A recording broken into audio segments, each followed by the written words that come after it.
क्या आपको पता है कि कौन है डीमन स्लेयर का सबसे स्ट्रॉन्गेस्ट डीमन? क्योंकि एक डीमन तो अपर रैंक 5 होने के बावजूद भी सिर्फ एक हासिरा के हाथों बहुत इजीली मारा गया था। इसीलिए आज की वीडियो में हम जानेंगे कौन है डीमन स्लेयर का सबसे स्ट्रॉन्गेस्ट डीमन। नंबर 4 पे जो डीमन आता है, यू गाइस माइट शॉक, वो है डोमा। डोमा के पास 130 से भी ज्यादा सालों का फाइटिंग एक्सपीरियंस है। वो इकलौता ही ऐसा डीमन होगा जो कि इतनी जल्दी अपर मून 6 से अपर मून 2 तक आया था, क्योंकि उसके पास है most powerful blood demon art, ice manipulation. बात करें इसके फाइटिंग स्टाइल की तो ये मोस्टली अपना ब्लड डीमन आर्ट का ही यूज करता है। फाइट में जो चीज इसका सबसे ज्यादा हेल्प करेगा वो है इसका इमोशनलेस नेचर। ये बंदा किसी भी तरह का इमोशन फील ही नहीं कर सकता, जिसके कारण ये दूसरों का इमोशन प्रिटेंड करने की कोशिश करता है, और वही चीज इसे बाकी डीमन से अलग बनाती है। जहाँ बाकी डीमन अपने इमोशन में आके गलत डिसीजन ले लेते हैं और मारे जाते हैं, वहाँ डोमा को इन सब बातों से फर्क नहीं पड़ता है। इनफैक्ट इसका जब सर भी कट गया था तब भी इसके फेस पे किसी भी तरह का इमोशन नहीं था, जो कि हमेशा इसे एडवांटेज देता है अपने ओपोनेंट को बिना किसी प्रॉब्लम के खत्म करने का। लेकिन रुक जाओ, इसके साथ एक प्रॉब्लम है। जहां सारे अपर मून अपने इमोशन जैसे एंगर को फाइट में फ्यूल के तौर पे यूज करते हैं, वहां डोमा ये नहीं कर सकता। डोमा अपर मून 2 होने के बावजूद भी किसी भी हासिरा से hand to hand combat fight भी नहीं कर सकता है। जहाँ सारे अपर मून डीमन बनने से पहले अपने ह्यूमन फॉर्म में बहुत ज्यादा पावरफुल थे, वहाँ डोमा ऐसा नहीं था, जिसके कारण वो अभी किसी भी हासिरा से hand to hand combat fight में तो नहीं जीत सकता, ग्योटारो एंड अकाजा जैसे, जो कि उसके लिए हमेशा एक डिसएडवांटेज ही रहेगा।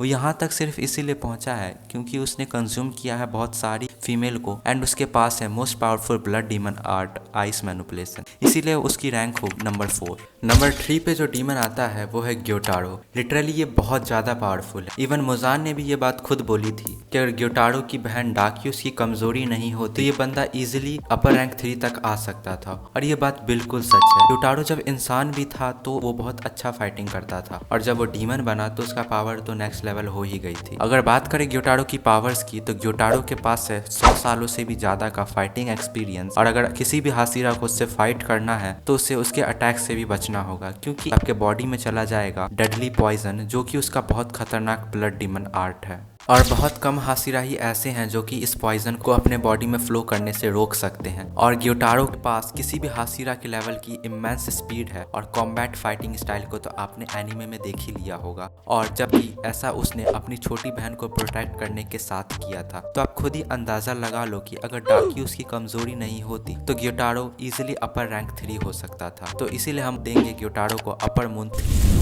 नंबर 2 पे आता है अकाजा। मुझे तुम्हें ये बात बताने की भी जरूरत नहीं है कि अकाजा कितना ज्यादा पावरफुल है। जब अकाजा इंसान था तभी उसने सिर्फ अपने हाथों से 67 लोगों को मार दिया था, जिसे सुनने के बाद तो मुजान को भी यकीन नहीं हुआ कि ये काम किसी इंसान का हो सकता है। लोगों का तो ये कहना था कि ये काम किसी डीमन का होगा। तब सोचो कि ऐसे इंसान को अगर तुम डीमन बना दोगे तो वो कितना पावरफुल होगा। बात करें अकाजा की पावर लेवल की तो इसके पास है 200 से भी ज्यादा सालों का फाइटिंग एक्सपीरियंस, और इसका ब्लड डीमन जो कि है कंपास नीडल, जिससे इसे अपने ओपोनेंट का नेक्स्ट मूव और उसकी पावर का पता पहले ही चल जाता है, और ये अपने आप को पहले ही प्रिपेयर कर लेता है। और यही चीज इसने रेंगोकू के साथ भी किया था। उसने रेंगोकू का 9th फॉर्म को पहले ही प्रेडिक्ट कर लिया था कि ये कितना ज्यादा पावरफुल होगा, इसीलिए उनके पावर लेवल को मैच कर पाया था। जब तानजीरो ने अकाजा का सर काट दिया था तब भी वो गियो एंड तानजीरो को बहुत अच्छी टक्कर दे रहा था, लेकिन जिस कारण वो मारा गया वो उसकी पावर की कमी नहीं थी, उसका खुद का पास था, जिसके कारण उसने एंड में सुसाइड कर लिया था। अगर वो उस टाइम अपने आप को कंट्रोल कर लेता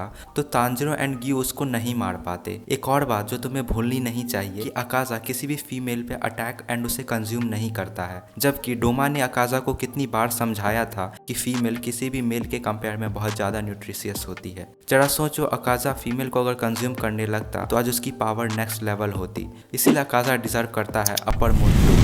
नंबर 1 के डीमन को जानने से पहले आप कमेंट करके ये बताओ कि आपके अकॉर्डिंग कौन है स्ट्रॉन्गेस्ट डीमन। नंबर 1 पे आता है कोकोशिबो। अगर तुम कोकोशिबो को स्टार्टिंग से ही जानना शुरू करोगे ना, ये योरिची द गोट का ट्विन ब्रदर है। योरिची के बाद सेंगोकू एरा का सेकंड स्ट्रॉन्गेस्ट हासिरा था। मून ब्रीदिंग, जो कि सन ब्रीदिंग के बाद सेकंड स्ट्रॉन्गेस्ट ब्रीदिंग स्टाइल है, उसका ये एकलौता यूजर। कोकोशिबो के पास 500 से भी ज्यादा सालों का फाइटिंग एक्सपीरियंस है। डीमन बनने के बाद तो इसकी पावर नेक्स्ट लेवल ही हो जाती है। ये अपनी blood demon art and moon breathing को इतनी अच्छे से फ्यूज करके यूज करता है कि जिसका कोई जवाब ही नहीं है। अगर उसने इन्फिनिटी कासल में गिव अप नहीं किया होता तो ग्यूमे एंड सानेमी को न जाने कितनी देर और उससे फाइट करना पड़ता। इतना पावरफुल है कोकोशिबो। तुम्हें ये बात सुन के हैरानी होगी कि मुजान जो हजारों सालों से लोगों को मारता आ रहा है, उससे ज्यादा कोकोशिबो ने डीमन बनने के बाद लोगों को मारा है। वो कोकोशिबो ही था जिसने उबुयासुकी मेंशन का पता लगाया था और उबुयासुकी के लास्ट मास्टर का सर काट के मुजान को गिफ्ट किया था। इतना पावरफुल था कोकोशिबो, इसीलिए कोकोशिबो डिजर्व करता है रैंक नंबर 1। वैसे अगर आप कोकोशिबो के बारे में डिटेल में जानना चाहते हो, आप इस वीडियो पे क्लिक करके जानो कोकोशिबो के बारे में। मैं आपको मिलता हूँ उसी वीडियो में।